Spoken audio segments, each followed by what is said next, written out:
자, 이번 시간에는 8.2 이온 결합을 보겠습니다. 이온 결합은 8장에서 뭐 그렇게 중요한 주제는 아니에요. 중요한 주제는 이 공유 결합이죠. 하지만 이온 결합도 화학 결합 중에 하나니까 여기서 다루고 있습니다. 자, 이온 결합이라는 건 뭐죠? 양이온과 그죠? 양이온 플러스 이온과 마이너스 이온 사이에 정전기적 인력으로 이런 결정 구조를 만드는 결합, 그거를 이온 결합이라고 합니다. 가장 대표적인 예는 Na 플러스 이온과 Cl 마이너스 이온이 붙어서 만들어진 소금이 되겠죠.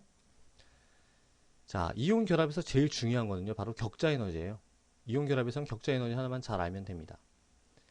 자, 격자 에너지라는 건 뭐냐면요, 레티스 에너지라고 하는데요. 구체적으로 예를 들어보죠.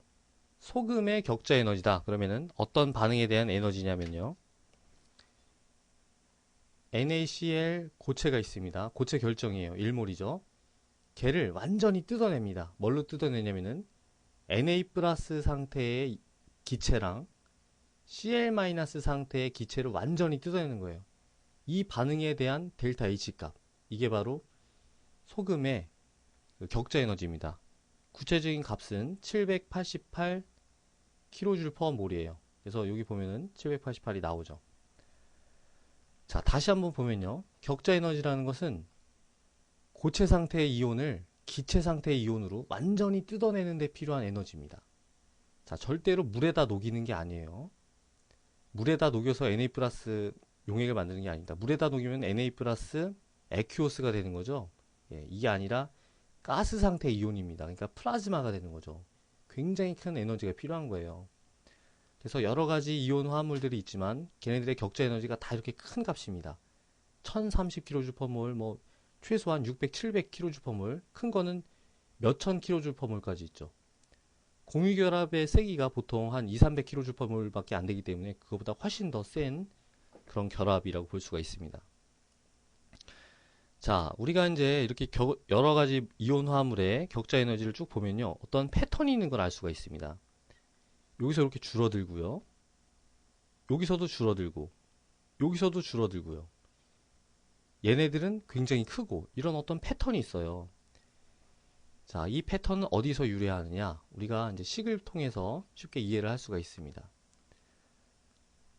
이온이 Q1이라는 전하를 띤 이온과 Q2라는 이온을 띤 두 전하가 있습니다. 얘네가 D만큼 거리가 떨어져 있어요. 그럴 때 위치 에너지는 뭐냐면요, 이런 식으로 표현이 됩니다. E는 D는 거리였죠. D분의 K는 쿨롱 상수입니다. 그리고 Q1 곱하기 Q2예요. 예. 자, Q1과 Q2가 다른 부호면은 얘가 음수가 되겠죠. 음수니까 더 안정해졌다는 뜻이에요. 위치 에너지가 음수면 더 안정해졌다는 뜻이죠. 근데 격자 에너지라는 건 뭐냐면은 얘네가 가지는 위치 에너지가 아니라 반대로 얘네들을 완전히 뜯어내는 데 필요한 에너지죠. 그러니까 이 격자 에너지 부호의 반대라고 볼 수가 있습니다. 자, 그러니까 이 식을 그대로 놓으면 어떻게 이해를 할 수 있을까요? 부호를 생략한다면, 부호를 신경 쓰지 않으면은 이온 결합 물질에 이만큼의 에너지를 가해야지 얘네들의 이온을 완전히 다 뜯어낼 수 있다는 거예요. 그러니까 이게 바로 그 격자 에너지랑 비례하는 식이 되는 거죠. 이게 크면 클수록 격자 에너지 더 크게 됩니다. 자, 요거를 이용하면은 여러 가지 이온 화합물의 격자 에너지가 뭐가 더 크고 뭐가 더 작을지를 대충 예상을 할 수가 있습니다. 자, 그러니까 이걸로 볼 때 뭐예요? 두 이온 사이에 거리가 가까울수록 뜯어내기가 힘든 거고요. 두 이온의 전하량이 각각 크면 클수록 더 뜯어내기가 힘들다 이겁니다. 자, 보통 이제 쿨롱의 힘 나타낼 때는 이 D의 제곱이죠. D의 제곱인데 그거를 적분한 거기 때문에 그냥 D가 됩니다. 자, 그럼 이제 여기다 적용을 해보죠. 리튬 F가 있고요, 리튬 Cl이 있습니다. 둘 중에 어떤 이온 화합물에 대한 그 격자 에너지가 더 클까요? 얘가 격자 에너지가 더 클 거를 예상할 수가 있죠. 왜냐면요, 리튬도 플러스 1, F도 마이너스 1이죠. 얘도 플러스 1, 얘도 마이너스 1입니다. 그러니까 Q1과 Q2는 똑같아요. 하지만 뭐가 다른가요? D가 다르죠. 리튬은 똑같은 데 반해서 플로르보다 염소가 더 크죠. 이렇게 더 큽니다. 더 크다라는 것은 이 원자 사이의 반지름이 더, 거리가 더 먼 거죠. 이 D라는 것은 이온 중심과 이온 중심 사이의 거리를 의미해요. 예. 그래서 얘가 D가 더 크니까 더 멀리 떨어져 있는 거고, 예, 격자 에너지가 더 작은 걸 알 수가 있습니다. 더 쉽게 떨어진다는 거죠. 얘에 비해서. 자, 또 하나 해볼까요? 나트륨 F랑 얘를 비교해 볼까요? 예, 예. 자, F-는 똑같은 반면에 리튬 플러스보다 나트륨 플러스가 더 크죠. 그럼 이 식에 의해서 격자 에너지가 더 작을 걸 예상할 수가 있고요. 여기 실제로 보면은 얘는 1030인데 반해서 NaF는 910입니다. 얘가 더 작은 거를 확인할 수가 있죠. 자, 또 하나 중요한 요소는요. 바로 요겁니다. 리튬 F랑요. MgO의 격자 에너지를 비교하면 어떻게 될까요? 자, 얘는 지금 뭐 반지름이 뭐가 크고 작은지 정확하게 알 수가 없죠. 뭐 물론 이제 얘가 더 크겠지만은 중요한 건 그게 아니라 이거예요. D도 얼마 정도 차이가 있겠지만 지금 이 얘네들은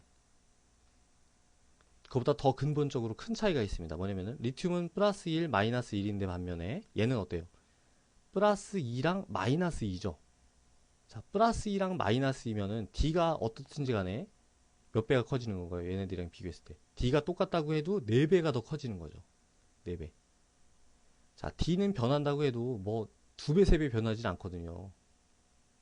조금밖에 안 변합니다. 하지만 얘가 플러스 1, 마이너스 1인데 비해서 플러스 2, 마이너스 2면은 그 격자 에너지 값이 4배가 더 커지는 거예요. 그래서 보면은요. 여기 있는 어떤 뭐 반지름이 크든 작든 여기 있는 것보다 여기에 플러스 2랑 마이너스 2를 포함한 이쪽 애들은 훨씬 더 격자 에너지가 큰 걸 알 수가 있습니다. 얘는 플러스 3이고 마이너스 3이니까 다른 것보다 또 월등히 격자 에너지가 더 크죠. 예. 그래서 이제 정리를 하자면은 이온 결합 물질의 격자 에너지라는 것은 그 이온 화합물이 얼만큼 강하게 결합해 있느냐에 대한 척도예요. 격자 에너지가 크면 클수록 더 강한 이온 결합을 하고 있는 겁니다. 그리고 격자 에너지는 그 이온 화합물을 이루는 이온의 크기가 작으면 작을수록 더 크고요. 그 다음에 이온의 전하가 크면 클수록 격자 에너지가 더 크다 이겁니다. 그래서 그런 성질을 이제 정량적으로 나타내는 게 이 식이고, 이 식을 이용해서 여러 가지 이온 화합물의 그 격자 에너지의 순서를 우리가 예측을 할 수 있다 이거죠.